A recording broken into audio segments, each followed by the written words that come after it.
السلام عليكم ورحمة الله وبركاته. أنا عبد العزيز صاحب واقعة الحرم. أول حاجة وأول هام أحب أشكر المملكة العربية السعودية. حفظ الله بلادنا وبلاد المسلمين أجمعين.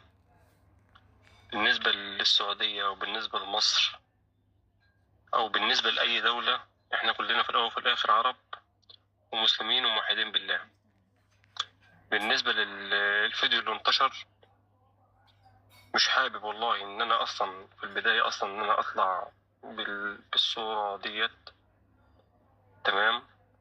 ولا حابب والله ان اي حد يتأذى، مش حابب ان اي حد يتأذى بسببي. انا راجل طالع اعمل عمرة، طالع ازور بيت ربنا.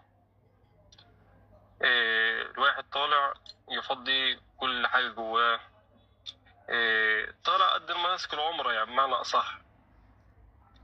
فاول حاجة الفيديو ما كانش له داعي ان هو يطلع بالطريقة ديت ولا بأي طريقة أصلا عامة، تمام؟ شاكر جدا للجهات المختصة بالمملكة العربية السعودية وبالأخص بالحرم الملكي. ربنا يحفظنا جميعا ويحفظ بلادنا وبلاد المسلمين. تم التدخل في وقتها بالظبط، ما كملش حوالي 3 دقايق.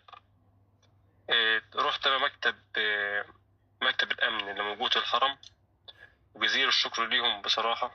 كل أدب، كل احترام، كل أخلاق. الموضوع يعني مش مستاهل اللي اتقال فيه، او اللي طالع بقى يقول طب مش عارف ايه وكونه مصري او كونه مغترب.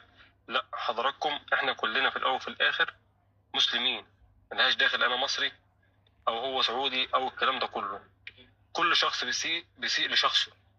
كل شخص بيسيء لشخصه، بس مش للمكان اللي هو عايش فيه. هذا اول حاجه. تاني حاجه، اي شخص هيخش يكتب حاجه او يرفع حاجه، انا اول حاجه مش هسامحه من هنا ليوم الدين. في نفس الوقت انا هشتكيه. مانيش حابب ان الناس تاخد الصيت او تاخد الشهرة زي ما بيقولوا او الترند زي ما بيقولوا على حساب ناس.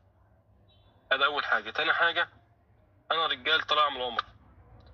مانيش طالع والله ان مثلا اجيب الاذى النفسي او للشرطي العسكري اللي هو مثلا يتاذى بسببي او حاجه زي كده او بسبب افعاله، تمام؟ انا مش حابب كده. يعني انا من الصفحات اللي انا بشوفها والكلام اللي بينتشر، تمام، انا الموضوع كله اتفضي هناك يعني في حاجات بسيطه جدا. الفيديو ده كان من 3 4 ايام. قمت من النوم الصبح لقيت الفيديو منتشر بطريقه رهيبه. انا مش حابب كده ومش حابب الاذى